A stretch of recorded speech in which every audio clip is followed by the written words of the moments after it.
கர்த்தர் எலியாவைச் சுழல் காற்றிலே பரலோகத்திற்கு எடுத்துக்கொள்ளப் போகிற போது எலியா எலிசாவோடே கூட கில்காலிலிருந்து புறப்பட்டு போனான். நல்ல தகப்பனே, சர்வ வல்லமையுள்ள எங்கள் ஆண்டவரே, தர்மையான நேரத்திற்காக உமக்கு ஸ்தோத்திரம். கிருபையுள்ள கரத்தில் எங்களை தாழ்த்துகிறோம் ஆண்டவரே. இந்த முற்பகல் வேலை தேவனாகிய கர்த்தர் எங்களோடு கூட பேசும்படி நாங்கள் செபிக்கிறோம். உடைய வார்த்தைகளை அனுப்புவீராக. உம்முடைய பாதப்படியில் உட்கார்ந்திருக்கிறோம் ஆண்டவரே. அங்கே எடுபடாத நல்ல பங்கு உண்டு என்று நாங்கள் அறிந்திருக்கிறோம். நீர் எவ்வளவாய் எங்களை நேசிக்கிறீர் ஆண்டவரே, எவ்வளவாய் உருவாக்குகிறீரப்பா. எங்கள் மேல் நீர் எவ்வளவு கரிசனை உள்ளவராய் இருக்கிறீர் ஆண்டவரே. இப்பொழுதும் உம்முடைய கிருபையுள்ள கரத்தில் எங்களை தாழ்த்துகிறோம். உம்முடைய மாறாத அன்பு எங்களை சூழ்ந்து கொள்ளும்படி நாங்கள் செபிக்கிறோம். வழி நடத்தும் ஆசீர்வதியும் இயேசு கிறிஸ்துவின் நாமத்தில் பிதாவே. அல்லேலூயா. பழைய ஏற்பாட்டில் கொடுக்கப்பட்டிருக்கிற அநேக சம்பவங்கள் புதிய ஏற்பாட்டு காரியத்தினுடைய நிழலாய் இருக்கிறது. அதாவது எப்படின்னா, இஸ்ரவேல் ஜனங்களுக்கு கர்த்தர் எல்லாவற்றையும் நிழலாய் கொடுப்பார் அல்லது வெளியரங்கமாய் பார்க்கும்படி கொடுப்பார். அதுக்கு உள்ள ஒரு ஸ்பிரிச்சுவல் தாட் ஒன்று இருக்கும், அது நமக்குரியதாக இருக்கும். உதாரணமா, ஆசாரிப்பு கூடாரம் இருக்கு, பஸ்கா ஆட்டுக்குட்டி இருக்கு, அங்க ஒரு 7 கிளை உள்ள பொன்குத்து விளக்கு இருக்கு அப்படின்னா அவங்களுக்கு அது ஆசாரிப்பு கூடாரம் அப்படியே இருக்கும். ஆனா நமக்கு அதுக்கு பின்னாடி இருக்கிற ஸ்பிரிச்சுவல் தாட் தான் ரொம்ப முக்கியம். அது உள்ள அதை வச்சிருப்பாரு. அதை தெரிஞ்சுக்கிறதுக்கு தான் நம்ம கிட்ட கொடுத்துருக்கிறார் ஆண்டவர் புதிய ஏற்பாடை. அந்த புரிந்து கொள்ளுதல், அந்த ஆவிக்குரிய புரிந்து கொள்ளுதல் நமக்கு இருக்க வேண்டும். அதை வெறும் நீங்க சம்பவமா பார்த்துட்டீங்கன்னா அதுக்குள்ள இருக்கிற ஆவிக்குரிய அர்த்தம் உங்களுக்கு தெரியாம போயிடுச்சுன்னா, ஒண்ணு அதனுடைய ரகசியம் நமக்கு தெரியாது. 2வது அதை வச்சு தான் நம்முடைய ஆவிக்குரிய வாழ்க்கையை நம்ம ஓட்டவே முடியும். நான் சொல்றது உங்களுக்கு புரியுதா? நம்ம ஆவிக்குரிய வாழ்க்கையில நம்ம பரலோகத்துக்கு போறதுக்கு தேவையான எல்லாமே கர்த்தர் என்ன செஞ்சிருப்பார்னா பழைய ஏற்பாட்டுக்குள்ள மறைமுகமா கொடுத்திருப்பாரு. அதை நீங்க வெளியரங்கமாக்கி கண்டுபிடிச்சா மட்டும்தான் போகவே முடியும். அதை கண்டுபிடிக்கும் போது அதுக்கான காரியங்கள் புதிய ஏற்பாட்டில் இருக்கும். நான் சொல்லுங்க புரியுதா? இப்போ இயேசு கிறிஸ்துவை நீங்க பஸ்கா ஆட்டுக்குட்டியா பார்த்துட்டீங்கன்னா, பழைய ஏற்பாட்டில் பஸ்கா ஆட்டுக்குட்டி அப்படின்னு இருக்கும். அதை அடிக்கப்படணும், பழுதற்றது, ஊனம் இல்லாதது, நுகத்தறிக்கு உட்படாதது, இப்படி எல்லாமே இருக்கும். அதோட ரகசியம் இயேசுவை பற்றினதான காரியங்கள் புதிய ஏற்பாட்டில் இருக்கும். ஸோ இந்த மாதிரிதான ஒரு அமைப்பில் தான் பைபிள் இருக்கு. இப்போ பழைய ஏற்பாட்டுக்குள்ள இருக்கிறது எல்லாம் ஒதுக்கப்பட வேண்டியது அல்ல. அது நமக்கு வேண்டாம், முடிஞ்சிருச்சு அதல்ல. பிரமாணம் தான் முடிஞ்சிருக்குது. முறைமைகள், பலி செலுத்துறது, அப்புறம் ஆசாரிப்பு முறைமை, இதுதான் முடிவுக்கு வந்திருக்கு. ஆனால் அதில் சொல்லப்பட்டதான சத்தியங்கள், ரகசியங்கள் இன்னும் முடிவுக்கு என்ன செய்யல, வரல. ஸோ நம்ம அதை வச்சு தான் தியானிச்சு கற்றுக்கவே முடியும். இப்போ எடுத்துக்கொள்ளப்படுதலை பற்றி நம்ம பார்க்குறோம். அதான் சபையினுடையதான மிக முக்கியமான சம்பவம். அதோடு கூட சபை முடிஞ்சிடும். இயேசு கிறிஸ்துவின் வருகையோடு கூட எடுத்துக்கொள்ளப்படுதல், சபை எடுத்துக்கொள்ளப்பட்டுரும். 1 தெசலோனிக்கர் 4:16-17 அதை வாசிக்கிறோம். அப்படி எடுத்துக்கொள்ளப்பட்ட அந்த சம்பவம் நடக்கிறதுக்கு நம்ம என்ன செய்யணுங்கிறதுக்கு அடையாளம் எங்க இருக்கும்னு கேட்டிங்கன்னா, பழைய ஏற்பாட்டில் இருக்கும். ஏனோக்கு கிட்ட இருக்கும், எலியா கிட்ட இருக்கும், எல்லாமே இருக்கும். ஸோ இதை நீங்க தியானிக்கும் போது இங்கே எடுத்துக்கொள்ளப்படுவதற்கு தேவையானதான பதில் உங்களுக்கு கிடைக்கும். எடுத்துக்கொள்ளப்படணும்னா எப்படி செய்யறது, அதுக்கு என்ன பண்ணணுங்கிறதுக்கான காரியத்தை இங்கே வச்சிருப்பாரு ஆண்டவர். அதனால தான் பைபிள் பார்த்தீங்கன்னா கம்பேர் பண்ணிக்கிட்டே வரும். இயேசு பிறக்கிறதுல இருந்து மத்திய என்ன பண்ணுவாரு, தீர்க்க தரிசனத்தில் உரைக்கப்பட்டது நிறைவேறும்படி இங்கே நடந்தது. இது ஒரு பேட்டர்ன் பழைய ஏற்பாட்டில் உள்ளது. ஒரு படி மேலே போய் எபிரேயர் நிருபத்தை வாசிச்சு பார்த்தீங்கன்னா, ஆசாரிப்பு கூடாரம் என்பது என்ன, மெல்கிசேதேக்கின் முறைமைனா என்ன, இது எல்லாத்தையும் அங்கே ஆண்டவர் சொல்லிக்கிட்டே வருவார். ஸோ இந்த பேட்டர்னை புரிஞ்சு படிச்சிங்கன்னா மட்டும்தான் வேதம் புரியும். ஒன்று, வேதத்தினுடைய உண்மையான அர்த்தம் புரியும்.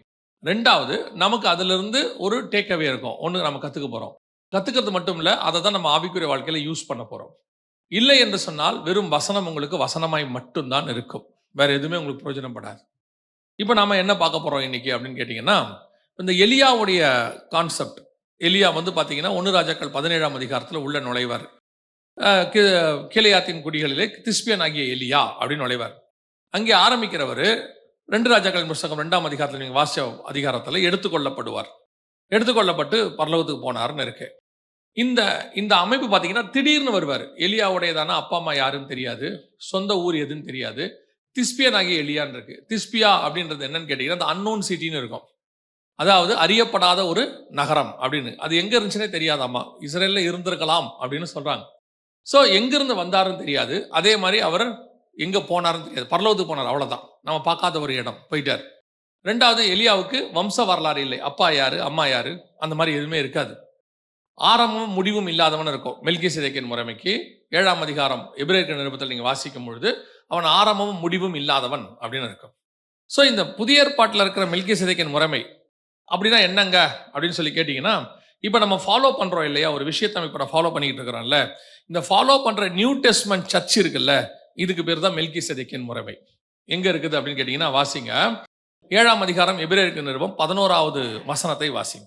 நல்ல கவனிங்க. அந்த ஆசாரிய முறைமையினாலே பூரணப்படுதல் உண்டாயிருக்குமானால் ஆரோனுடைய முறைமையின்படி அழைக்கப்படாமல் மெல்கிசேதேக்கின் முறைமையின்படி அழைக்கப்பட்ட வேறொரு ஆசாரியர் எழும்ப வேண்டியது என்ன? அதனால என்ன அந்த வசனம் சொல்லுதுன்னா, இஸ்ரவேலர்களுக்கு நியாயப்பிரமாணம் ஆரோனின் முறைமை இருந்துச்சு. அது பூரணப்படுத்தல. அதனால என்ன உண்டாகல? பூரணப்படுதல். இன்னும் கொஞ்சம் புரியும்படி சொன்னா பரலோகத்துக்கு போறதுக்கு அதுல வழி இல்லை. எபிரேயர் 11:39-40 சொல்லுது, இவர்கள் எல்லாரும் விசுவாசத்தினாலே நற்சாட்சி பெற்றிருந்தும் வாக்குத்தத்தம் பண்ணப்பட்டதை அடையாமல் போனார்கள். அவர்கள் நம்மை அல்லாமல் பூர்ணராகாதபடி விசேஷித்த நன்மையானதொன்றை நமக்கென்று முன்பதாகவே நியமித்து வைத்திருந்தார். சோ அவங்களுக்கு கொடுத்த அந்த முறைமையில பூர்ணப்படுதல் இல்லை, பரலோகத்துக்கு போக முடியாது. சோ நமக்கு தான் அது இருந்துச்சு. அவங்க முறைமை ஆரோனின் முறைமைனால அது நடக்காது. நம்ம முறைமை நமக்கு கொடுக்கப்பட்டிருக்கிறது எது? இயேசு கிறிஸ்துவின் முறைமை. அதுக்கு இன்னொரு பேர் தான் என்னது? மெல்கிசேதேக்கின் முறைமை. இந்த மெல்கிசேதேக்கின் முறைமையின்படிதான் நீங்கள் பரலோகத்துக்குள்ளே பிரவேசிக்கவே முடியும். ஆட்டுக்குட்டியின் ரத்தத்தினால் அல்ல, ஆட்டுக்குட்டியானவருடைய ரத்தத்தினால மட்டும்தான் நடக்கும். அப்ப அந்த மெல்கிசேதேக்கின் முறைமையின்படி இருக்கிறவர்கள் தான் போக முடியும். இத பழைய ஏற்பாட்டுல நிறைய இடத்துல கர்த்தர் சொல்லிக்கிட்டே வருவார்.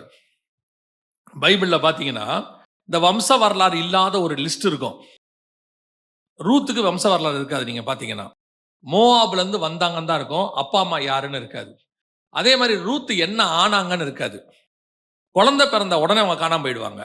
குழந்தைய நகோமியின் மடியில கொடுத்தாங்க, உன் மருமகள் ஒரு சந்ததியை பெற்றாள்னு சொல்லிட்டு அதுக்கப்புறம் ரூத்தே இருக்க மாட்டாங்க.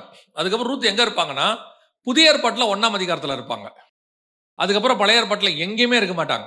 உள்ள வருவாங்க, ஒரு வேலையை முடிப்பாங்க, காணாமல் போயிடுவாங்க. இதே மாதிரிதான் இந்த மெல்கிசேதேக்கின் முறைமையில வரக்கூடிய எல்லாமே நடக்கும். பைபிள் முழுக்க இந்த மாதிரி நிறைய பேர் இருப்பாங்க. அதுல ஒரு ஆள் தான் எலியா. எலியாவும் அதே மாதிரிதான், எங்க இருந்து வந்தாருன்னு தெரியாது, எங்க போனாரும் தெரியாது, ஆரம்பம் முடிவும் இல்லாதவர்.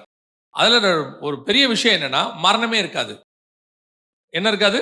மரணம் இருக்காது. அதே காரியம் தான் மெல்கிசேதேக்கின் முறைமையில நமக்கு மரணம் கிடையாது, நித்திய ஜீவன் நமக்கு. சோ இப்ப நம்ம என்ன பார்க்கிறோம் அப்படின்னா, இந்த எலியா ஒரு ஜேர்னி பண்ணார்ல, ஒரு பிரயாணம் பண்ணார்ல, அந்த பிரயாணம் 2 பகுதி. ஒன்று ராஜாக்களின் புஸ்தகம் 17ஆம் அதிகாரத்துல இருந்து 2 ராஜாக்கள் வரைக்கும் ஒரு பிரயாணம். 2 ராஜாக்களின் புஸ்தகத்துல மட்டும் 2ஆம் அதிகாரத்துல மட்டும் ஒரு பிரயாணம் இருக்கு. இந்த பிரயாணம் அடுத்த கட்டம். இந்த முதல் பிரயாணத்தை நாங்க ஏற்கனவே எடுத்திருக்கிறோம். இப்ப நம்ம 2வது பிரயாணத்தை பார்க்க போறோம். அதுதான் நீங்க வாசிச்சது 2 ராஜாக்களின் புஸ்தகம் 2ஆம் அதிகாரம் 1வது வசனம். திருப்பி வாசிங்க பார்ப்போம். கர்த்தர் எலியாவை சுழல் காற்றிலே பரலோகத்திற்கு எடுத்துக்கொள்ளப் போகிற போது எலியா எலிசாவோடே கூட கில்காலில் இருந்து புறப்பட்டு போனான். இப்ப எடுத்துக்கொள்ளப்படுவதற்கு அவர் புறப்படுறார். அதாவது என்ன? மறுரூபமாகி மேகத்துல ஏறி சுழல் காற்றில் ஏறி பரலோகத்துக்கு போக போறார். அந்த காரியம் நடக்கிறதுக்கான ஒரு ஜேர்னி ஸ்டார்ட் ஆகுது. புறப்பட்டு போனான் அப்படின்னு. இப்ப நீங்களும் நானும் அதே மாதிரிதான் அழைக்கப்பட்டிருக்கிறோம். இயேசு கிறிஸ்துவோடு கூட வருகையில எடுத்துக்கொள்ளப்பட்டு அவரோடு கூட இருக்கும்படி அழைக்கப்பட்டிருக்கிறோம். அப்படிதான் வசனம் சொல்லுது. கிறிஸ்துவுக்குள் மரித்தவர்கள் முதலாவது எழுந்திருப்பார்கள், பின்பு உயிரோடு இருக்கிற நாமும் எவருக்கு எதிர்கொண்டு போய் ஆகாயத்தில் எடுத்துக்கொள்ளப்பட்டு அவரோடு கூட இருப்போம். சோ நாமளும் இப்ப அந்த ஜேர்னியில் தான் இருக்கிறோம், அந்த பிரயாணத்தை ஆரம்பிச்சிருக்கிறோம். அப்ப இந்த பிரயாணத்துல எலியா கடந்து போகிற ஒரு மேப் இருக்கு. அந்த 2ஆம் அதிகாரத்துல ஒரு மேப் இருக்கு. இதே மேப்பை நீங்க கடந்தீங்கன்னா தான் எடுத்துக்கொள்ளப்படுதல்ல பங்கடைய முடியும். அதுக்குதான் அந்த ஜேர்னியை கர்த்தர் கொடுத்து வச்சிருக்காரு. இல்ல நேரடியா எலியா எடுத்துக்கொள்ளப்பட்டான் அப்படின்னு விட்டுருக்கலாம். சரி, இந்த ஜேர்னில ஏதாவது நடந்துச்சான்னு பாத்தீங்கன்னா ஒண்ணுமே நடக்காது. ஆனா ஒரு டிராவல் ஒண்ணு இருக்கும்.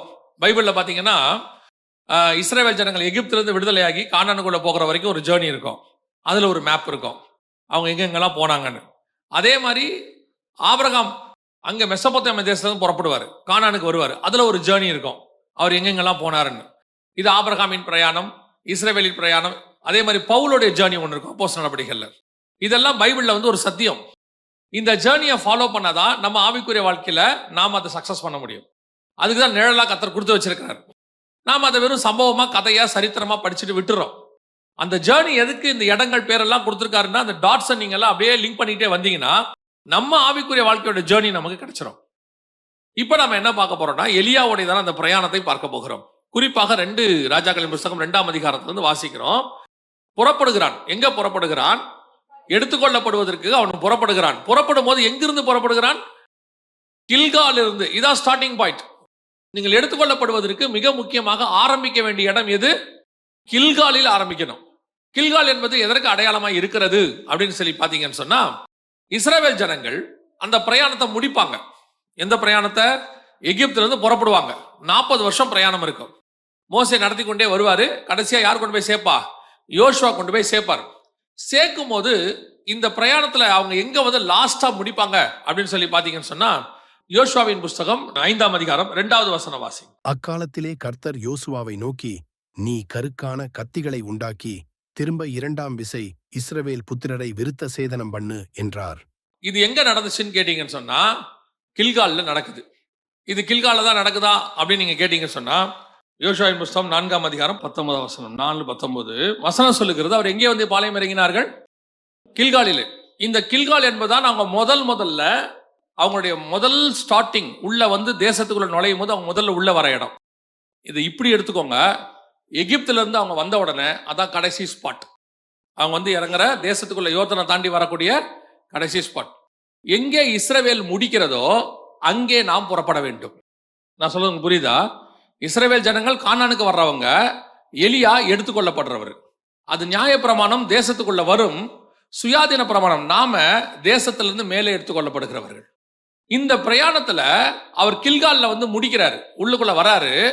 அங்கிருந்து கில்கால்ல இருந்து எலியா புறப்படுறாரு. இதை இப்படி பார்க்கணும் நீங்க.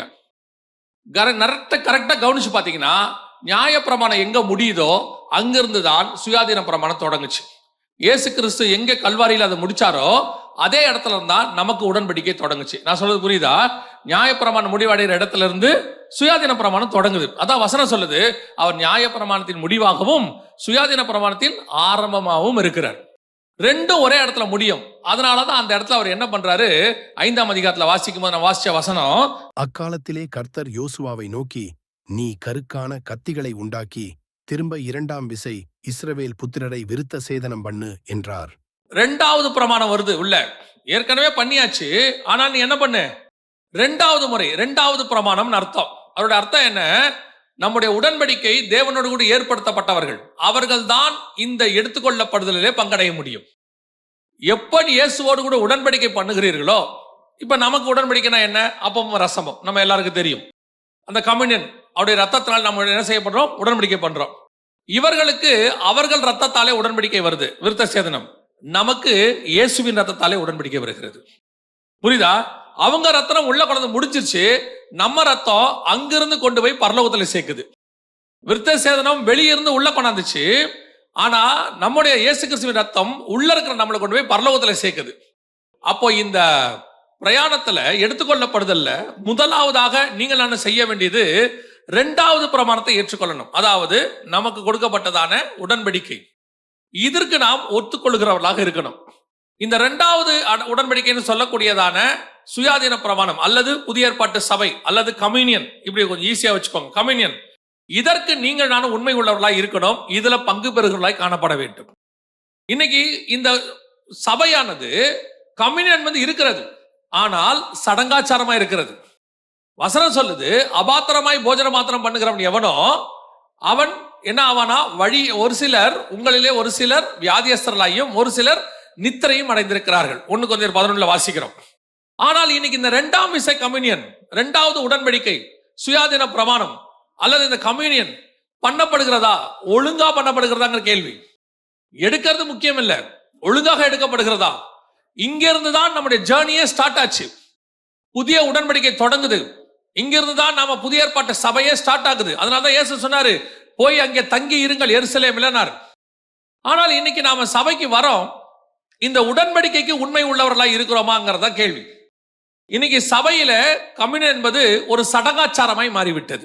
இந்த கம்யூனியன் என்பது இங்கல்ல, ஆதியாகமத்துல ஏதேனில் ஆரம்பிக்கப்பட்டது. ஆண்டவர் சொல்றாரு, ஆதாம் பாவம் செய்த உடனேயே அவனுக்கு தோல் உடைகளை உண்டாக்கினார்னு இருக்கு 3ஆம் அதிகாரத்துல. தோல் உடைகள் செய்யப்படணும்னு சொன்னா கண்டிப்பா அங்க ஒரு மிருகம் என்னவாயிருக்கணும்? அடிக்கப்பட்டிருக்கணும், பலி ஆயிருக்கணும். சரி, தோல் உடைகளை போட்டு ஆதாம வெளியே அமிச்சாச்சு தோட்டத்தை விட்டு. ஆனால் அந்த மிருகத்தினுடைய மாம்சமும் ரத்தமும் அந்த தோட்டத்துக்குள்ளேயே தான் இருந்துச்சு. அது எங்கேயும் போல. இவர் போட்டு எடுத்துட்டு போயிட்டாரு. அப்போ தோல் உடைகள் என்பது நியாயப்பிரமாணத்துக்கு அடையாளம். ஏன்னு சொன்னா ஆசாரிப்பு கூடாரத்தை கர்த்தர் சொல்லுவாரு, தோல் உடைகளை போட்டு மூடும்பாரு.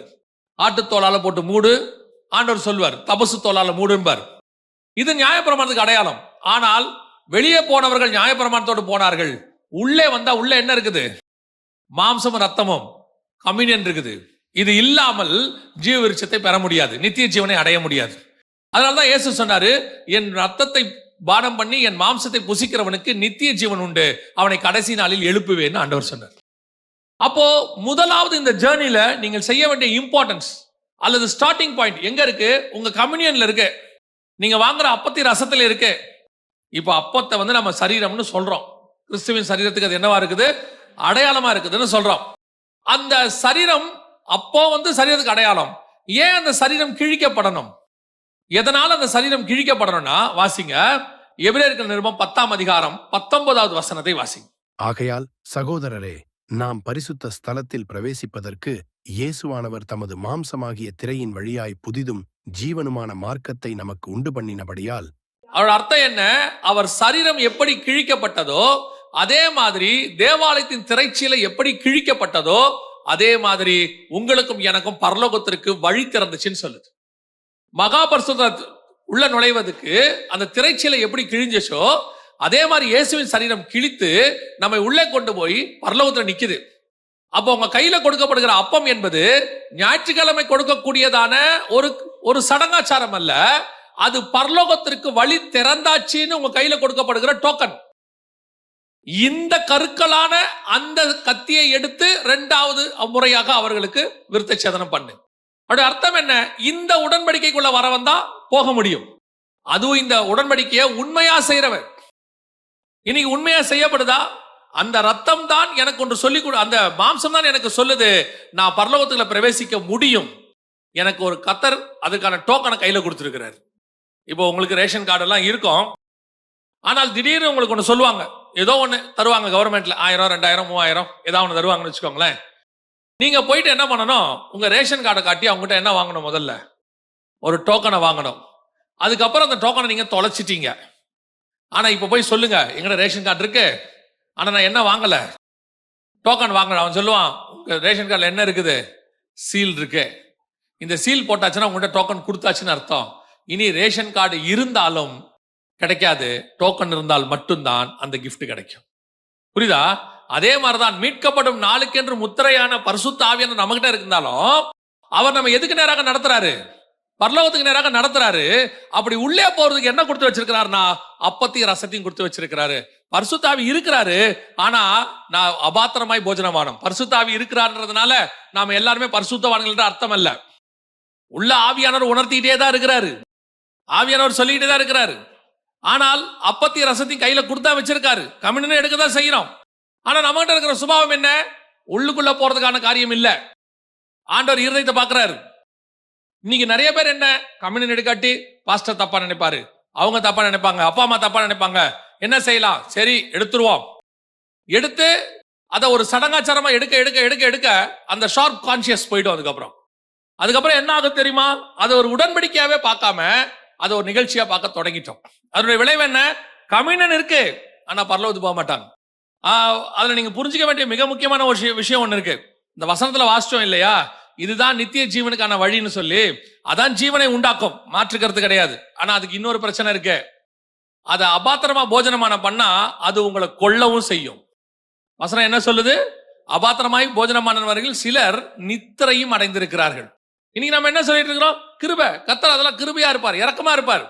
கர்த்தர் கிருபையா இருப்பார். இன்னொரு பக்கம் அவர் நீதி உள்ள நியாயாதிபதியாகவும் இருக்கிறார். அவர் not only advocate as well as is a judge also. அதான் இங்க இம்பார்ட்டன்ட். இங்க என்ன பிரச்சனை போயிட்டு இருக்குது? என்ன வேணாலும் செய்யலாம், கர்த்தர் பொறுமையா இருப்பார். என்ன வேணாலும் பண்ணலாம், கர்த்தர் நம்மகிட்ட அமைதியா இருப்பார். சொல்லிக்கிட்டே இருப்பார், சொல்லிக்கிட்டே இருக்கிறார், இன்னும் சொல்லுகிறார், இப்பவும் சொல்லுகிறார். உன் கையில நான் கொடுத்திருக்கிறது விலையேற பெற்றது. 4000 வருஷமா பழைய ஏற்பாட்டு பரிசுத்தவான்களுக்கு கிடைக்காததை உங்கள் கையிலும் என் கையிலும் கர்த்தர் கொடுத்து வச்சிருக்கிறார். அந்நியரும் பரதேசிகளும் என்று அறிக்கையிட்டவர்கள் கொடுத்ததை, அவர்களுக்கு கொடுக்காததை கர்த்தர் உங்க கையிலும் என் கையிலும் கொடுத்து வச்சிருக்கிறார்.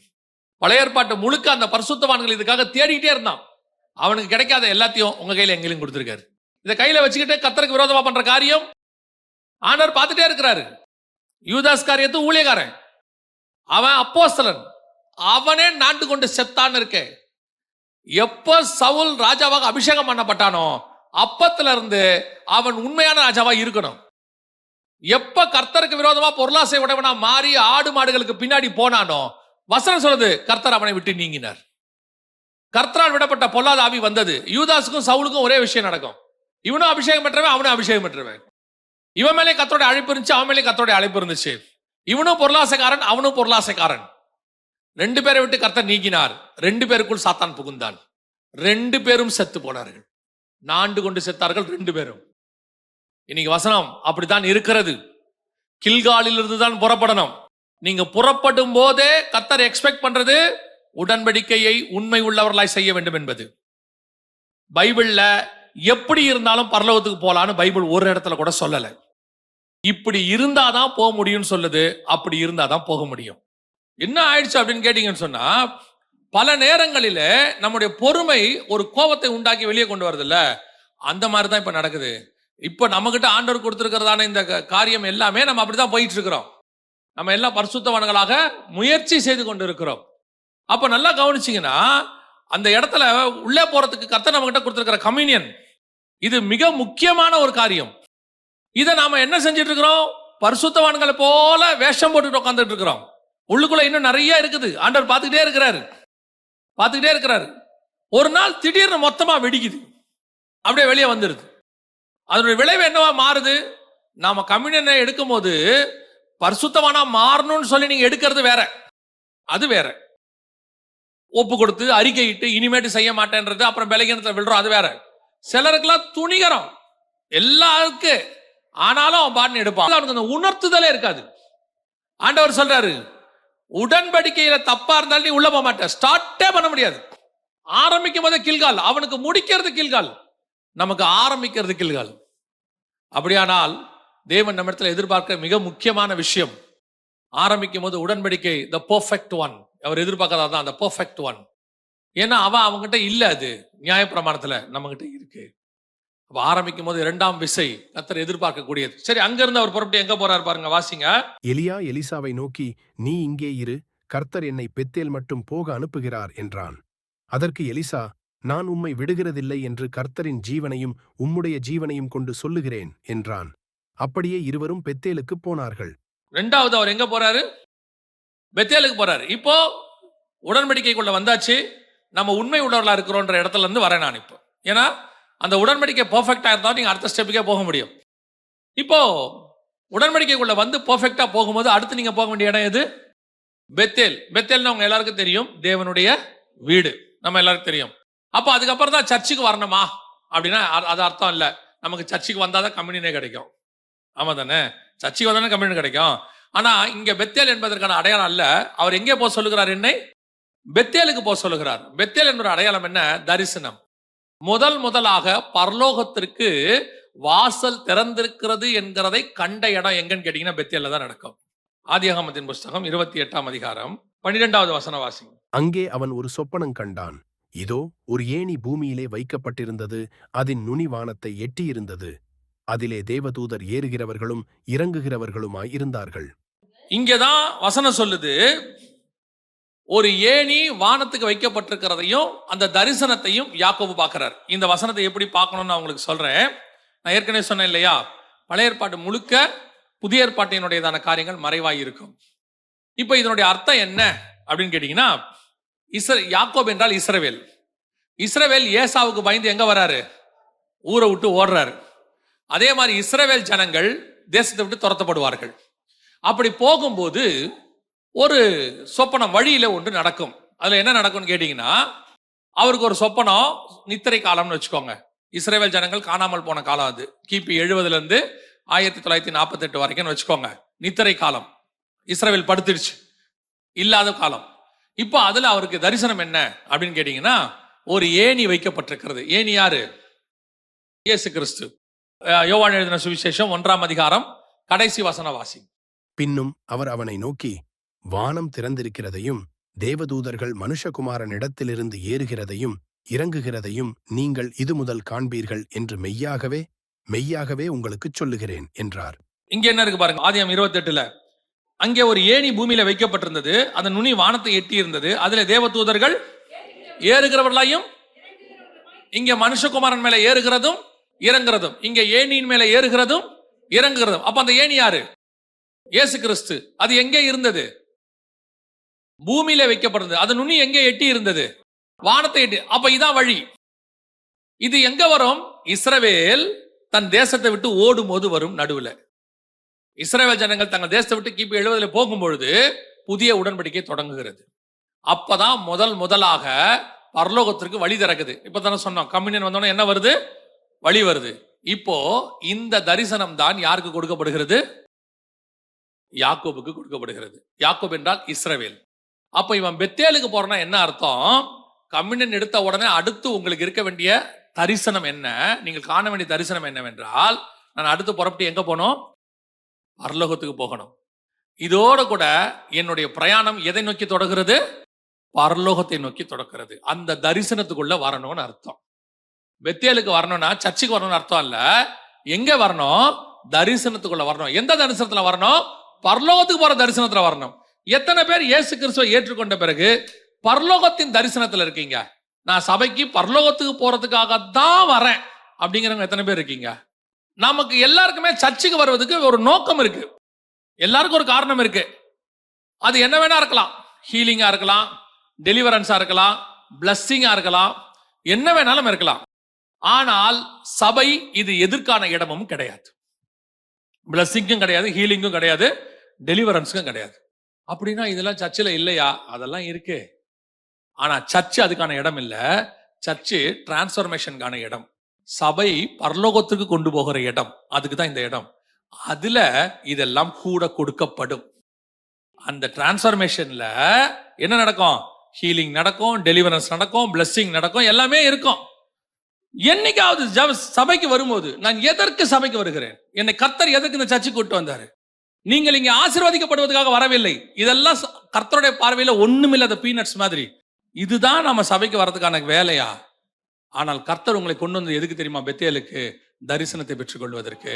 நான் இங்கிருந்து நான் பரலோகத்துக்கு போக வேண்டும். நான் இனி என் பிரயாணம் முழுக்க பரலோகத்தை குறித்து இருக்கும். இனி அதனாலதான் பவுல் சொல்றாரு, இனி நான் அல்ல, கிறிஸ்துவே என்னில் வாழுகிறார். நான் அவரோடு கூட மரித்தேன், சிலுவையில் அறையப்பட்டேன்.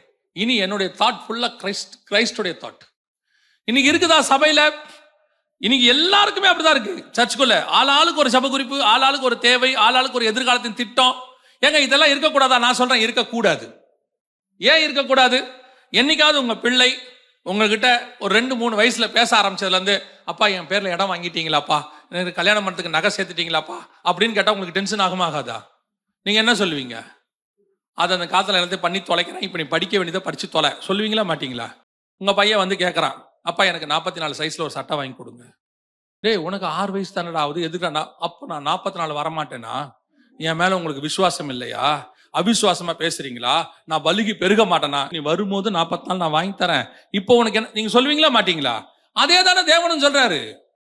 60 வயசுல வரப்போறதுக்கு இப்பவே தேவனிடத்துல அவர் ஐஸ்வர்ய சம்பந்தர். அவர் கிள்ளி கொடுத்தாலே நமக்கு அள்ளி கொடுத்த கணக்கு. ஏன்னா அவர் கை பெருசு. இங்க உட்காந்துக்கிட்டு வெறும் உலக காரியங்களுக்கு மட்டுமே ஜெபிக்கிறது. ஆண்டவர் சொல்றார், நீ போ, உன்னோட தரிசனத்தை எங்க மாத்து? பெத்தேலுக்கு மாத்து. வானம் திறந்திருக்கிறதையும், ஒரு ஏணி வைக்கப்பட்டிருக்கிறதையும், தேவதூதர்கள் ஏறுகிறதையும் இறங்குகிறதையும், நான் பரலோகத்துக்குரியவன், நான் பரலோகத்துக்கு போறதுக்கு சர்ச்சுக்கு வந்திருக்கிறேன். வரும்போது ஆண்டவர்கிட்ட கேட்கணும், ஆண்டவரே இன்னும் என்கிட்ட என்ன குறை இருக்குது? நான் இன்னும் என்ன மாறணும்? பரலோகத்துக்கும் எனக்கும் என்ன தடை இருக்கு? அதை எனக்கு மாத்துங்க, அதை எனக்கு மாத்துங்க. நான் ஒரு சாட்சியாவே நான் உங்களுக்கு சொல்றேன். இதை எங்களுக்கு இன்னைக்கு இல்ல, இந்த மெசேஜுக்காக ஆண்டவர் எங்களுக்கு சொல்லல. எங்கள் சபையில எங்களுக்கு அப்படி சொல்லி கொடுத்தாங்க. அன்னைக்கு உள்ள பரிசுத்தவான்கள் அப்படிதான் போதிச்சாங்க. ஸோ எங்களுக்கு இந்த இதை பத்தின ஒரு கவலை என்னைக்குமே வந்ததே கிடையாது.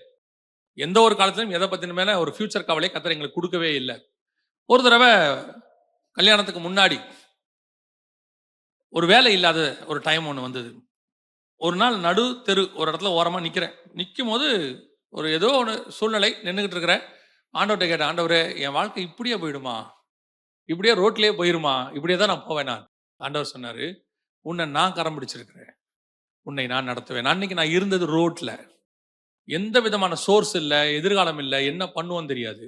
ஆனால் ஒண்ணு மட்டும் நிச்சயம், இங்கே கொண்டு வந்து நிறுத்துவதற்கு கர்த்தர் வல்லமை உள்ளவராய் இருக்கிறார். அடுத்த 22 வருஷம் கர்த்தர் நடத்தி இருக்கிறார். நம்மை நடத்தாம கர்த்தர் வேற யாரை நடத்த போறாரு? நமக்கு ஏன் ஆண்டவர் மேல இவ்வளவு அவநம்பிக்கை?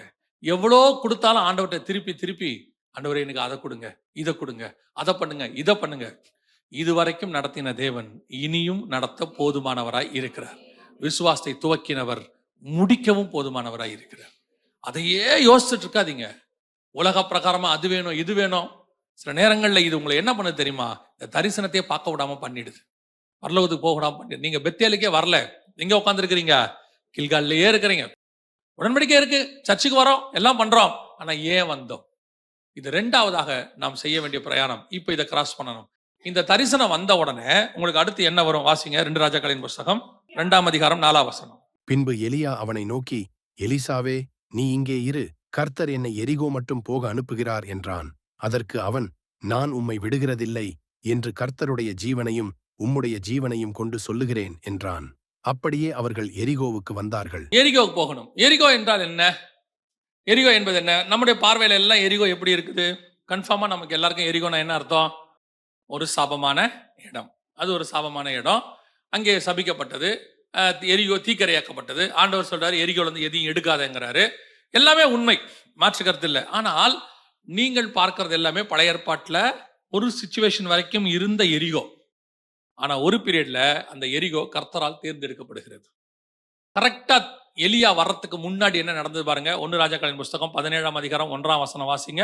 கீலேயாத்தின் குடிகளிலே திஸ்பியனாகிய எலியா வரும்போது, இப்பதான் எலியா ஃபர்ஸ்ட் உள்ள நுழைறாரு. எலியா என்பது சபைக்கு அடையாளம், நல்ல கவனிங்க. இப்பதான் சபைக்கு அடையாளம். எலியா உள்ள நுழையிறாரு. நுழையறதுக்கு முன்னாடி என்ன நடக்குது பாருங்க. அதுக்கு முந்தின வசனம் வாசிங்க. அவன் நாட்களிலே பெத்தேல் ஊரானாகிய இயேல் எரிகோவை கட்டினான். கர்த்தர் நூனின் குமாரனாகிய யோசுவாவை கொண்டு சொல்லியிருந்த வார்த்தையின்படியே அவன் அதன் அஸ்திபாரத்தை போடுகிற போது அபிராம் என்னும் தன் மூத்த குமாரனையும் அதன் வாசல்களை வைக்கிற போது செகூப் என்னும் தன் இளைய குமாரனையும் சாக கொடுத்தான். இதை பார்க்கறதுக்கு இப்படி இருக்குல்ல. ஆக்சுவலா அதோட அர்த்தம் என்ன தெரியுமா? இஸ்ரவேல் ஜனங்கள் உள்ளே நுழையும் போது எரிகோ இடிக்கப்படுகிறது. எலியா நுழையும் போது கட்டப்படுகிறது. புரியுதா உங்களுக்கு? இஸ்ரவேல் ஜனங்களுக்கான உலக பிரகாரமான எரிகோ அது. அவங்க கானானுக்குள்ள நுழையும் போது அது இடிக்கப்படுகிறது. இங்கே இவர் கானானை விட்டு வெளியே போறாரு. யாரு? எலியா. இவர் வெளியே போவதற்கு இந்த எரிகோ கட்டப்படுது. நான் சொல்றது உங்களுக்கு புரியுதா? அவங்களுக்காக தான் அந்த எரிகோ வச்சிருந்தாரு. அவங்க வரும்போது அதை இடிச்சிட்டாரு. திருப்பி சபை வருது, எலியா வரும்போது எரிகோ கட்டப்படுது. எதுக்காக? அவங்க கிராஸ் பண்ண மாதிரியே நம்மளும் என்ன பண்ண வேண்டியிருக்கு? கிராஸ் பண்ணி போக வேண்டியிருக்கு. அவங்களுக்கு அது இடிக்கப்பட்டது, நாம அதை கிராஸ் பண்ணணும். இந்த எரிகோ எதுக்கு அடையாளமா இருக்குன்னா, உங்கள் ஆவிக்குரியதான போராட்டம், ஆவிக்குரிய எதிர்ப்பு ஒண்ணு இருக்கும். ஆனால் இது உலக பிரகாரமாக நம்ம வாழ்க்கையில வரும். இப்போ ஆண்டவர் சொல்றாரு, நீ உடன்படிக்கைக்குள்ள வந்துட்ட, தரிசனத்துக்குள்ள வந்துட்ட. ஆனா தரிசனத்துக்குள்ள வரும்போது ஒரு ஸ்பிரிச்சுவல் வார்ஃபேர் ஒண்ணு வரும். இப்ப எரிகோல ஏதாவது பிரச்சனை இருந்துச்சா? எலியாவுக்கு எரிகோல பிரச்சனை இருந்துச்சா? இல்ல. ஆனா எரிகோவின் ஸ்பிரிட் இருக்கும். அமலேக்க ராஜா செத்துருவான், ஆனா அமலேக்க ராஜாவுடைய ஸ்பிரிட் இருக்கும். பாபிலோன் அழிஞ்சிடும், ஆனா பாபிலோனுடைய ஸ்பிரிட் இருக்கும். அந்தி கிறிஸ்து இன்னும் வரல, ஆனா அந்தி கிறிஸ்துவோடைய ஸ்பிரிட் இருக்கும். அதே மாதிரி எரிகோவுடைய ஸ்பிரிட் ஒண்ணு இருக்கு. இப்ப நமக்கு 2 விதமான போராட்டம் உண்டு. நம்ம அறிந்திருக்கிறபடி நம்ம எல்லாருக்கும் என்ன உண்டு? 2 விதமான போராட்டம் உண்டு. ரோமருக்கு எழுதின நிருபம் 8ஆம் அதிகாரம் கடைசி 2 வசனம் வாசிங்க பார்ப்போம். மரணமானாலும் ஜீவனானாலும் தேவதூதர்களானாலும் அதிகாரங்களானாலும் வல்லமைகளானாலும் நிகழ்காரியங்களானாலும் வருங்காரியங்களானாலும் உயர்வானாலும் தாழ்வானாலும் வேறெந்த சிருஷ்டியானாலும் நம்முடைய கர்த்தராகிய கிறிஸ்து இயேசுவிலுள்ள தேவனுடைய அன்பை விட்டு நம்மை பிரிக்க மாட்டாதென்று நிச்சயித்திருக்கிறேன். இது ஸ்பிரிச்சுவல் போராட்டம். தேவதூதர்களானாலும் வருங்காலங்கள் நிகழ்காலங்கள், அதுபடிதான டிப்ரெஷன், ஸ்ட்ரெஸ் எல்லாமே பாத்தீங்கன்னு சொன்னா ஒரு விதமான ஸ்பிரிச்சுவல் போராட்டத்தை பத்தி பேசுறாரு. அந்த 2 வசனத்துக்கு முன்னாடி வாசிங்க. கிறிஸ்துவின் அன்பை விட்டு நம்மை பிரிப்பவன் யார்? உபத்திரவமோ, வியாகுலமோ, துன்பமோ, பசியோ, நிர்வாணமோ, நாசமோசமோ, பட்டயமோ? இது பிசிக்கல் போராட்டம். அங்க இருந்து எல்லாமே முழுக்க முழுக்க ஒரு ஆவிக்குரிய போராட்டம். இது மாம்சத்துல வர்றது. பசி, பஞ்சம், பட்டயம், நிர்வாணம், ட்ரெஸ் இல்ல, சாப்பாடு இல்ல, கொலை பண்ண பாக்குறான், திட்ட பாக்குறான், அடிக்க பாக்குறான், குத்த பாக்குறான். இதெல்லாம் பிசிக்கல் போராட்டம். அது ஸ்பிரிச்சுவல் போராட்டம். 2 இருக்கும். இதே காரியத்தை தான் எலியா கிராஸ் பண்றாரு, சபை கிராஸ் பண்ணும். இங்க முதல்ல உங்களுக்கு என்ன வரும்? ஸ்பிரிச்சுவல் போராட்டம், எரிகோ. இந்த எரிகோவை நீங்க கிராஸ் பண்ணனா கண்டிப்பாக ஒரு ஸ்பிரிச்சுவல் போராட்டம் இல்லாமல் உங்களால் பரலோகத்துக்கு போகவே முடியாது. எப்படிங்க அப்படி சொல்றீங்க அப்படின்னா, ஒரு ஸ்பிரிச்சுவலா கொஞ்சம் நிதானிச்சு பாருங்க. 1 தெசலோனிக்கேயர் 4:16-17 வாசிங்க. ஏனெனில் கர்த்தர் தாமே ஆரவாரத்தோடும் பிரதான தூதனுடைய சத்தத்தோடும் தேவ எக்காலத்தோடும் வானத்திலிருந்து இறங்கி வருவார். அப்பொழுது கிறிஸ்துவுக்குள் மரித்தவர்கள் முதலாவது எழுந்திருப்பார்கள். இந்த 3 சவுண்டும் எவ்வளவு நேரத்துக்காக தெரியுமா? ஒரு இமை பொழுது, ஒரு நிமிஷம், 1 செகண்ட்ல இருந்து 60 செகண்ட்ஸ்க்குள்ள. ஆனா அந்த 60 செகண்ட்ஸ்க்குள்ள எத்தனை சவுண்ட் இருக்கு? 3 சவுண்டு. அப்ப எதுக்கு 3 சவுண்டு? அந்த ஒரு நிமிஷத்துல ஏன் போடப்படுது? கர்த்தர் தாமே ஆரவாரத்தோடு, 2வது பிரதான தூதனுடைய சத்தத்தோடு, 3 தேவ. இந்த 3ஐயும் எக்ஸ்பிளைன் பண்றதுக்கு நம்ம நேரம் இருக்காது. ஆனா அந்த தேவ தூதனுடைய சத்தம் ஒன்று இருக்கு பாருங்க, அது மட்டும் தான் இப்ப நமக்கு வேணும். தேவ தூதன் எப்பெல்லாம் வருவான் நல்லா கவனிங்க. தேவ பிள்ளைகள் வரும்பொழுது தேவதூதன் எங்கெல்லாம் வருவான் அப்படின்னு பார்த்தீங்கன்னா, பல நேரங்களில் மெசேஜ் கொண்டு வருவாங்க, எல்லாம் வரும்ல. ஆனால் அவன் சத்தம் எங்கே போடுவான்னு பார்த்தீங்கன்னா, ஒன்று யோசுவா என்கிறதான ஆசாரியன் வஸ்திரம் தரிச்சிருக்கும் போது அவன் மேல் குற்றப்படுத்துறதுக்கு யார் வரும்போது? சாத்தான் வரும்போது தேவதூதன் வந்து அவனை அதட்டுவான், கர்த்தர் உன்னை கடிந்து கொள்வாராக. அதே மாதிரி மோசையின் சரீரத்தை குறித்து தர்க்கம் வரும். அப்போ பிரதான தூதன் வந்து சொல்லுவான் சாத்தானை பார்த்து, நீ கர்த்தர் ஒன்று, அது கர்த்தருடைய காரியம், நீ தலையிடாதேம்பா. எங்கெங்கெல்லாம் சாத்தான் வருதோ அங்கெங்கெல்லாம் என்ன வரும்? தேவதூதன் வந்து அங்கே நமக்கு ஆதரவாக நிற்பான். சரி, இது சத்தியம். அப்படி இருக்கும்போது வருக நேரத்துல மட்டும் ஏன் தேவதூதன் சத்தம் போடுறான்? அங்க அப்படித்தானே இருக்கு. அப்படின்னா என்ன அர்த்தம்னா, நம்ம மறுமை புறப்பட்டு போறோம்ல, பரலோகத்துக்கும் நமக்கும் நடுவில் யார் இருக்கா?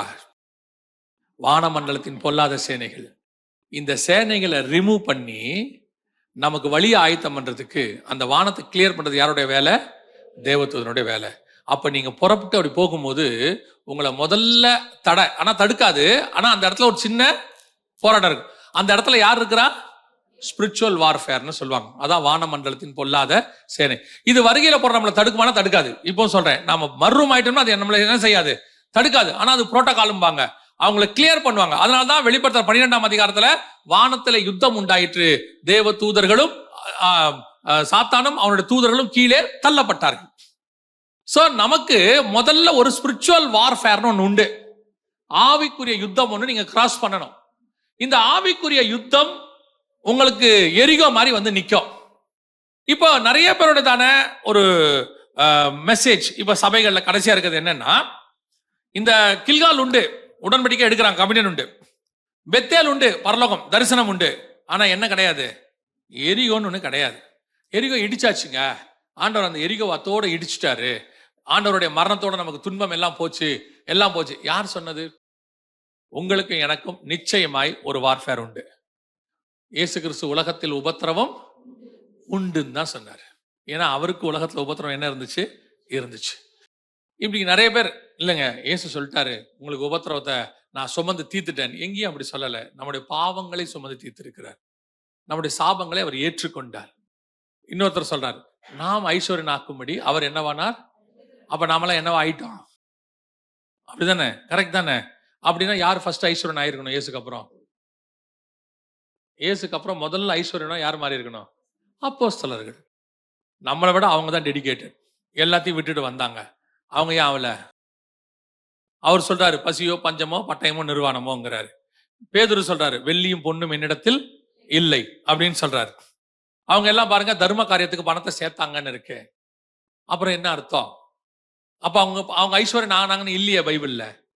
அப்ப அங்க சொல்லப்படுகிற ஐஸ்வர்யம் அது அல்ல. அவர் சிமரா சபையை பார்த்து சொல்லுவாரு, நீ தரித்திரம் உள்ளவனா இருந்தும் உனக்கு இருக்கிற ஐஸ்வர்யத்தை நான் அறிந்திருக்கிறேன். அவரோட அர்த்தம் என்ன? ஸ்பிரிச்சுவல் ஆசீர்வாதத்தை பத்தி பேசுறாரு. இப்ப இஸ்ரவேல் ஜனங்கள் கானான்ல இருந்து வெளியே வந்தாங்க. உங்களுக்கு தெரியுமா? போய் மேப் போய் பாருங்க, உங்களுக்கு தெரியும். செங்கடலுக்குள்ள போகாமையே அவங்க கானானுக்கு வர முடியும். செங்கடலுக்குள்ள போகாம கானானுக்கு வர முடியும். ரெட்சிக்குள்ள போகாம இஸ்ரவேல் ஜனங்க எங்க வந்துடலாம்? இஸ்ரேலுக்குள்ள எகிப்துல இருந்து வந்துடலாம். ஆனா கர்த்தர் வசனம் சொல்லுது, கர்த்தர் அவர்களை செங்கடல் வழியாக நடத்தினார்னு இருக்கு. உங்களுக்கு வழியில ஒரு செங்கடல் வரும். சரி, செங்கடல்ல இருந்து ஏறது என்னவா இருக்குது? வனாந்தரமா இருக்குது. ஏன் வனாந்தரத்துல கொண்டு போய் நிறுத்துறாரு? ஏன் ஆண்டவர் நிறுத்தலாமே? ஒரு சோலை வனத்துல போய் நிறுத்தலாமே. வசனம் சொல்லுது, வனாந்தரத்திலே அவர்கள் போய் பாளையம் இறங்கினார்கள். அப்படின்னா என்ன அர்த்தம்? நம்முடைய வாழ்க்கையில செங்கடல் வரும், வனாந்தரம் வரும், இதெல்லாம் ஒரு காலகட்டத்தில் வரும், கிராஸ் பண்ணும். அந்த கிராஸ் பண்ணாம அது நடக்காது. அது நல்லது, அதுதான் டிசைன்.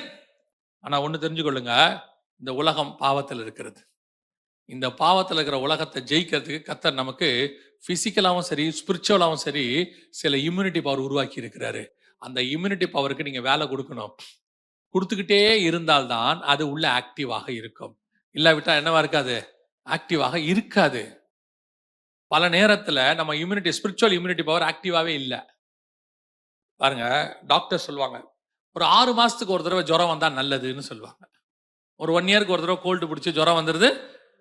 முன்னாடி உள்ள டாக்டர்ஸ் குறிப்பா சொல்லுவாங்க, ஒரு 6 மாசத்துக்கு ஒரு தடவை கோல்டு பிடிச்சா மாத்திரை போடாதீங்கம்பாங்க. ஒரு 7 நாள் விட்டுருங்க, அது உடம்புல இருக்கிற நீரெல்லாம் தான் என்ன பண்ணிடும்? கிளீன் பண்ணிடும், வெளியேற்றிடும். அந்த இம்யூனிட்டி பவர் நல்லது, அது ஆக்டிவா இருக்குன்னு அர்த்தம். ஜுரம் வருதுன்னா என்ன? வெள்ளை அணுக்கள் என்னவா இருக்குது? ஆக்டிவா இருக்குன்னு அர்த்தம். அப்போ அந்த ஜுரம் நல்லது. அதே மாதிரி உபத்திரவம் நல்லது. வசனம் சொல்லுது, நான் உபத்திரவப்பட்டது நல்லது. அதனாலே அப்ப அந்த எரிகோ நமக்கு தேவை.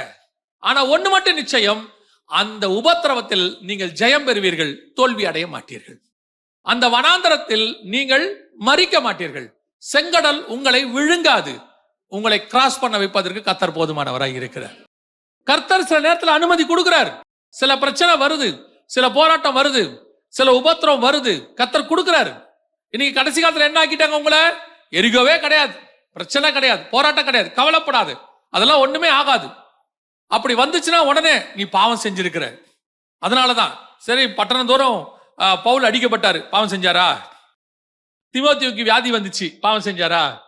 நம்ம சொல்ல முடியுமா? பவுல் எழுதுறாரு, கொஞ்சம் திராட்சை ரசத்தை குடிப்பா, கொஞ்சம் ரெஸ்ட் எடுத்துக்கப்பா. அவர் என்ன பண்ணணும்? அக்கிரமத்தின் மிகுதினால் உனக்கு பாவம் வந்திருக்கிறது, அப்படித்தானே சொல்லணும். நல்லா தெரிஞ்சுக்கொள்ளுங்க, சில நேரங்களிலே கர்த்தர் சில காரியங்களுக்கு நம்மளை அனுமதி கொடுக்கிறார். வாழ்க்கையில சில சூழ்நிலைகள் வரும், சில மக்களை பார்க்க வேண்டி வரும். அதுதான் நல்லது, இல்லாவிட்டால் கஷ்டம். இப்போ இவரை எடுத்துக்கோங்க, மோசையை எடுத்துக்கோங்க. வசனம் சொல்லுது, அவன் இனி வரும் பலனை அனுபவிக்கிறதுக்கு தேவ ஜனங்களோடு துன்பத்தை அனுபவிக்க தெரிந்து கொண்டான். அந்த துன்பத்தை அனுபவிக்கிறதுனால ஒரு பலன் வருகிறது எனக்கு, அதன் மேல் நோக்கமாகி அவர் வாலண்டியரா ஏத்துக்கிறாரு. நமக்கு சில நேரத்தில் கர்த்தர் அனுமதி கொடுக்கிறாரு. சில ஸ்பிரிச்சுவல் வார்ஃபேர் வரும், அதை ஃபேஸ் பண்ணுங்க. ஆனா ஒண்ணு மட்டும் நிச்சயம், அதில் நீங்கள் விழுந்து போக மாட்டீர்கள், அதை நீங்கள் ஜெயிப்பீர்கள். ஜெயிக்கிற பலனை கர்த்தர் தருவார். ஏன்னா வசனம் சொல்லுது, திராணிக்கு மிஞ்சி நம்ம என்ன செய்யப்படுவதில்லை, சோதிக்கப்படுவதில்லை. சில நேரங்கள் அப்படி கொடுப்பார் ஆண்டவர், அந்த உபத்திரவத்துக்கு நேரம் கடந்து போவார்.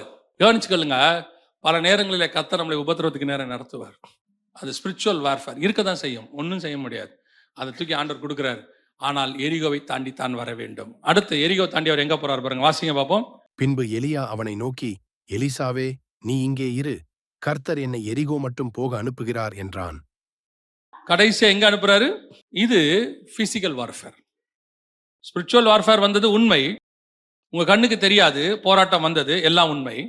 அந்த வாசிச்சொல்லியா ரோமர் நிருபத்துல முதல்ல 2வது தேவ தூதர்களானாலும் அதில் இருந்துச்சுல்ல, அதுக்கு முந்தின வசனம் என்ன சொல்லுது? உபத்திரவமோ, வியாகுலமோ, துன்பமோ, பசியோ, நாசமோசமோ, பட்டயமோ. இது ஸ்பிரிச்சுவல் வார்ஃபேரை தாண்டி ஒன்று இருக்கு, பிசிக்கல் வார்ஃபேர். இந்த பிசிக்கல் வார்ஃபேர் அவங்கவுங்களுக்கு அவங்கவுங்க நிலைமையில இருக்கும். எல்லாருக்கும் ஒரே மாதிரி இருக்கும்னு சொல்ல முடியாது. ஸ்பிரிச்சுவல் வார்ஃபேர் ஒரே மாதிரி இருக்க நிறைய வாய்ப்பு இருக்குது. ஆனா பிசிக்கல் வார்ஃபேர் ஒருத்தருக்கும் அந்த யுத்தம் வேற வேற மாதிரி இருக்கான். எல்லாருக்கும் பசி இருக்காது. ஒருத்தருக்கு பசி இருக்கும், ஒருத்தருக்கு பசி இல்லாததே பிரச்சனையா இருக்கும். அவருக்கு பசி இல்லாதது பிரச்சனையா இருக்கும். ஒரு சிலருக்கு வியாதி இருக்கும், ஒரு சிலருக்கு கடன் தொல்லை இருக்கும். இதெல்லாம் நம்ம அனுபவிச்சுட்டு இருக்கிறோம். பிசாசுடைய நோக்கமே உங்களை என்ன செய்வது? உங்களை வீழ்த்துவது. அதுக்கு பேர் தான் டெம்டேஷன். ஆனா கர்த்தர் சோதனைக்கு அனுமதி கொடுக்கிறார். அது நோக்கம் என்ன? உங்களை அடுத்த கட்டத்துக்கு உயர்த்துவது. இப்ப யோபுவை பார்த்து ஆண்டவர் கேட்கிறார்ல, யோபுவை பத்தி சொல்றாருல பிசாஸ்ட, அவனை போல உத்தமனும் சன்மார்க்கும் நீதிமான் ஒருவனும். இப்ப ஏன் இவரா வாலண்டியரா போய் பிசாஸ்ட கேட்கிறாரு? பிசாசு கேட்கல, இவரா கேட்கிறாரு. யோபுவின் மேல் கண் வைத்தாயோ அப்படின்னு உடனே அவன் சொல்றான், அவன் விருதாவாமை சேவிக்கிறான். சரி, இப்போ ஏன் இந்த டெஸ்ட் இவரே ஆரம்பிச்சு இவரே முடிக்கிறாருன்னா, யோபுவை கர்த்தர் அடுத்து 2 மடங்கு ஆசீர்வதிக்க விரும்புகிறார். அந்த ஆசீர்வாதத்துக்கான உயர்வது, டெம்டேஷன் கிடையாது. ஆனால் இப்போ தாவீதுக்கு பத்சபால் விஷயத்துல வருதுல்ல, அது டெம்ப்டேஷன், டெஸ்டிங் கிடையாது.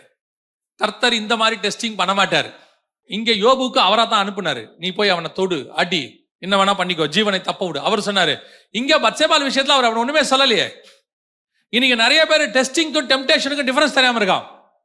நல்லா புரிஞ்சுக்கொள்ளுங்க, கர்த்தர் சோதனைக்கு அனுமதி கொடுக்கிறார் என்றால் உன்னை உயர்த்த போகிறார்னு அர்த்தம். நீங்க ஒண்ணுமே செய்யல, ஆனா உங்களை சுத்தி ஒரு உபத்திரம் ஒண்ணு உருவாகுது. அது நோக்கம் என்னன்னா, கர்த்தர் உங்களை உயர்த்த ஆரம்பிச்சிட்டாருன்னு அர்த்தம். அதே நேரத்துல வீழ்ச்சி கொஞ்சம் இருக்கும். கண்களின் இச்சை, ஜீவனத்தின் பெருமை, மாம்சத்தின் இச்சை, இதெல்லாம் இருக்கும்.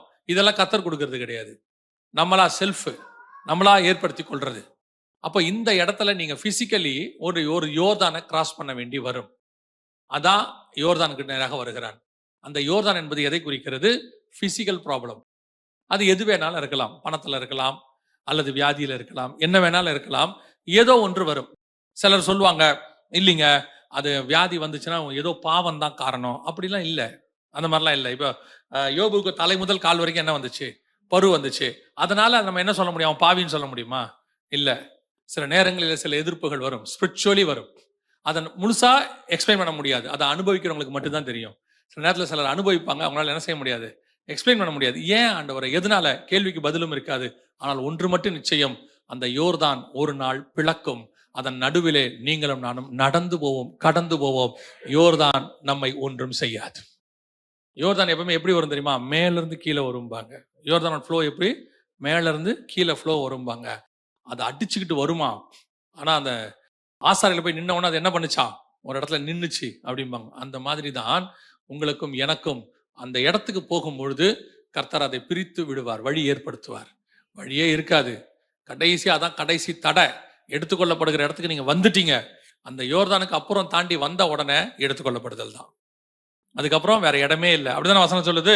கில்காத்துல ஆரம்பிச்சேன், அடுத்து அங்கிருந்து பெத்தேலுக்கு வந்தேன், பெத்தேல இருந்து எரிகோக்கு வந்தேன், எரிகோல இருந்து இப்ப எங்க வந்திருக்கிறேன்? யோர்தானை கிராஸ் பண்ணிட்டேன். இனி நான் போக வேண்டிய இடம் ஒன்றுமில்லை. அடுத்து நான் மேகத்தில் ஏறி பரலோகத்துக்கு, சுழல்காற்றில் ஏறி பரலோகத்துக்கு போக வேண்டும். அப்ப இந்த 4வது இடம் வெரி இம்பார்ட்டன்ட். உலக பிரச்சனை ஒன்று வரும், ஏதோ ஒரு போராட்டம் வரும். அந்த போராட்டத்துக்கு நடுவில் உங்களுக்கு எனக்கும் கர்த்தர் வழியை ஆயத்தம் பண்ணுவார். நீங்க ஆரம்பிக்கும் போது செங்கடல், முடிக்கும் போது யோர்தான். இஸ்ரவேல் ஜனங்க ஆரம்பிக்கும் போது செங்கடல், முடிக்கும் போது யோர்தான். அங்கே அதுவும் வழிவிட்டது, இங்கே இதுவும் பிரிந்து நின்றது. யோசித்து பாருங்க, யோர்தான் நதியோ பெரிய செங்கடலோ எதுவும் உங்களையும் என்னையும் தடுக்க போகிறதில்லை.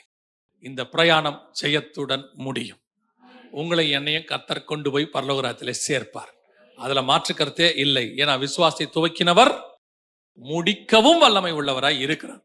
நல்ல போராட்டத்தை போராடினேன், ஓட்டத்தை முடித்தேன். அவ்வளவுதான், பினிஷ்ட். அது ஆண்டவர் செய்வார். ஆனா நடுவுல இந்த இடங்கள் எல்லாம் நீங்க கிராஸ் பண்ணணும். முதல்ல கில்கால் என்பது உடன்படிக்கைக்கு அடையாளமாய் இருக்கிறது. அடுத்து பெத்தேல் என்பது தரிசனத்துக்கு அடையாளமாய் இருக்கிறது. அதுக்கு அடுத்து எரிகோ என்பது ஆவிக்குரிய போராட்டத்தின் அடையாளமாய் இருக்கிறது. அடுத்து யோர்தான் என்பது உங்களுடையதான உலக பிரகாரமான பிசிக்கல் போராட்டத்துக்கு அடையாளமாய் இருக்கிறது. இதை நீங்க கிராஸ் பண்ணி வெளியே வந்தீங்கன்னா வானம் திறந்திருக்கும். நீங்க சுழல்காற்றில் ஏறி பரலோகத்துக்கு போயிட்டே இருக்கலாம். அல்லேலூயா. ஒருவேளை இந்த 4 இடத்துல நீங்க எதுல வேணா இருக்கலாம். இப்பதான் நாங்க உடன்படிக்கைக்குள்ள வந்திருக்கிறோம் அப்படின்னா அடுத்து நீங்க தரிசனத்துக்குள்ள வரணும். உங்க தரிசனம் பரலோகத்துக்கு போகிறதாய் மட்டும் இருக்கணும். அந்த தரிசனத்துக்குள்ள இப்ப நாங்க வந்துட்டோம் அப்படின்னா உங்களுக்கு எரிகோவும் யோர்தானும் வந்தாலும் கவலைப்படாதிருங்கள். ஜெயம் கொடுக்கிற தேவன் முன்பாக போகிறார். இதே யோர்தான இயேசுநாதர் முங்கி எஞ்சிருக்கிறாரு. இதோ எரிகோக்கு போய் சகைவை கர்த்தர் கூட்டிட்டு வந்திருக்கிறாரு. நீங்க போகாத எந்த இடத்துக்கும், தான் போகாத எந்த இடத்துக்கும் இயேசு உங்களை என்ன செய்யல, அனுப்பல. எல்லா இடத்துக்கும் இயேசு போயிட்டு தான், அவர் தாமே நம்மை போல எல்லா விதத்திலும் சோதிக்கப்பட்டு போயிட்டு தான் கர்த்தர் உங்களை என்னையும் அழைத்து கொண்டு போகிறார். நமக்கு முன்பாக ஒருவர் போகிறார், அவர் நமக்கு ஜெயம் கொடுக்கிறவராய் இருக்கிறார். அல்லேலூயா. நாம் ஜெபிக்க போகிறோம். ஜெபம் பண்ணலாமா நம்ம தேவ சமூகத்துல? ஆவிக்குரிய பிரயாணம் என்பது உன்னதமான ஒரு பிரயாணம். இந்த பிரயாணத்துல ஒண்ணு மட்டும் நிச்சயம் நமக்கு தெரியும், நான் மடிந்து போகிறதில்லை, நான் விழுந்து போகிறதில்லை. நான் நிறைய கிராஸ் பண்ணுவேன். இங்க இருக்கிற யார வேணாலும் கேளுங்க, ஊழியக்காரங்களை கேளுங்க, அவங்களோட வாழ்க்கையில எவ்வளவு கிராஸ் பண்ணி வந்திருக்காங்கன்னு கேளுங்க. கர்த்தரோடு கூட உடன்படிக்கை போட்டு தரிசனத்தோடு கூட வந்தவங்க தான் அவங்க எல்லாரும். ஆனா அவங்க வாழ்க்கையில எத்தனை எரிகோ வந்துச்சுன்னு கேளுங்க. மனமடுவாக்குற காரியங்கள் எத்தனை வந்துச்சு, சோர்ந்து போகிற காரியங்கள் எத்தனை வந்தது. போதும் கர்த்தாவே நான் சாகுறேங்கிற இடத்துக்கு எத்தனை பேர் வந்துட்டோம். இனி என்னால முடியாத ஆண்டவரேங்கிற இடத்துக்கு எத்தனை பேர் வந்தோம். ஆனா கர்த்தர் ஒண்ணு மட்டும் சொன்னாரு, எழுந்து நட. நீ பண்ண வேண்டிய தூரம் அதிகம், நீ போக வேண்டிய பிரயாணம் வெகு அதிகம். நீ படுக்கிறதுக்காக அழைக்கப்படவில்லை, எரிகோவை கண்டு பயப்படுவதற்காக நீ அழைக்கப்படவில்லை, எரிகோவை தாண்டி போவதற்காக நீ அழைக்கப்பட்டாய். எரிகோவை தாண்டணும். அந்த எரிகோ இனி இடியாது, இனி அந்த எரிகோ இடியாது, இருக்கும். ஆனா கர்த்தர் சொல்றாரு, அது உன்னை தடுக்காது. அது உள்ள மனுஷர் எப்படியாவது உன்னை ஜெயிக்கணும்னு நினைச்சிருப்பாங்க. ஆனா ஒண்ணு மட்டும் கர்த்தர் சொல்றாரு, அந்த மனுஷர் இருப்பாங்க, அந்த பிரச்சனை இருக்கும். ஆனா அதுக்கு நடுவுல நீ ஜெயத்துடன் கடந்து போவாய். யாரும் உன்னை எதுவும் செய்ய முடியாது. நீ பூமியை விட்டு பரலோகத்துக்கு போகும்போது வானமண்டலத்தின் பொல்லாத சேனைகள் உன்னை எப்படி ஒன்றும் செய்ய முடியாதோ, அதே மாதிரி இந்த பூமியில இருக்கிற ஆவிகளும் உன்னை ஒன்றும் செய்ய முடியாது. நீங்கள் இயேசுவின் இரத்தத்தால் கழுவப்பட்டவர்கள், அவரோடு கூட உடன்படிக்கை பண்ணி இருக்கிறீர்கள். அவரை ஒரு நாளும் கர்த்தர் உங்களை கைவிடவே மாட்டார். சில நேரங்களில் யோர்தானை போல உபத்திரவங்கள் வரும், உங்களை சூழ நிற்கும், பெரும் வெள்ளமாய் பாயும். அந்த பக்கம் போகவே முடியாது, இதுக்கு மேல என்னால அந்த பக்கம் போக முடியாது அப்படின்னு சொல்ற இடத்துக்கு நீங்க வருவீங்க. கர்த்தர் சொல்றாரு, உன் சால்வையை எடுத்து அடி, உனக்கு கொடுத்திருக்கிற வல்லமையை உபயோகப்படுத்து, உனக்கு கொடுத்திருக்கிற அத்தாரிட்டியை யூஸ் பண்ணு. அந்த தடைகள் எல்லாம் பிரியும், அவைகளுக்கு நடுவிலே உனக்கு ஒரு வழி கிடைக்கும். கோணல அவைகளை செவ்வையாக்குகிறவர் உங்களுக்கு முன்பாக கடந்து போகிறார். வழி இதுவே என்று காண்பிக்கிறவர் உங்களுக்கு முன்பாக கடந்து போகிறார். அந்த வழியிலே உங்களை நடத்த அவர் போதுமானவராய் இருக்கிறார். நிச்சயம் நமக்கு ஒரு விசுவாசம் உண்டு. நிச்சயம் நீங்களும் நானும் சுழல் காற்றில் ஏறி பரலோகத்திற்கு போவோம். யாரும் அதை தடுக்க முடியாது. உன் தேவனாகிய கர்த்தர் உன்னோடு கூட உடன்படிக்கை பண்ணி இருக்கிறார். அனாதி தீர்மானத்தின்படி உலக தோற்றத்திற்கு முன்பதாகவே உங்களை தெரிந்து கொண்டார். எனவே நீங்கள் கைவிடப்படுகிறதில்லை, மடிந்து போகிறதில்லை, தொலைந்து போகிறதில்லை, வனாந்தரத்திலே உங்களை அழிந்து போகிறதில்லை. நீங்கள் சுழல் காற்றில் ஏறி பரலோகத்திற்கு போகிறவர்களாய் காணப்படுவீர்கள். ஒப்பு கொடுப்போமா? நல்ல தகப்பனே, சர்வ வல்லமையுள்ள ஆண்டவரே, இந்த காலை வேளைக்காக உமக்கு ஸ்தோத்திரம். கிருபையுள்ள கரத்தில் தாழ்த்துகிறோம். நாங்கள் கடந்து போகிற ஒவ்வொரு நிலையிலும் நீர் கூட இருந்து நடத்துகிறதுக்காக ஸ்தோத்திரம், உடன் இருந்து நடத்துவதற்காக உமக்கு ஸ்தோத்திரம்.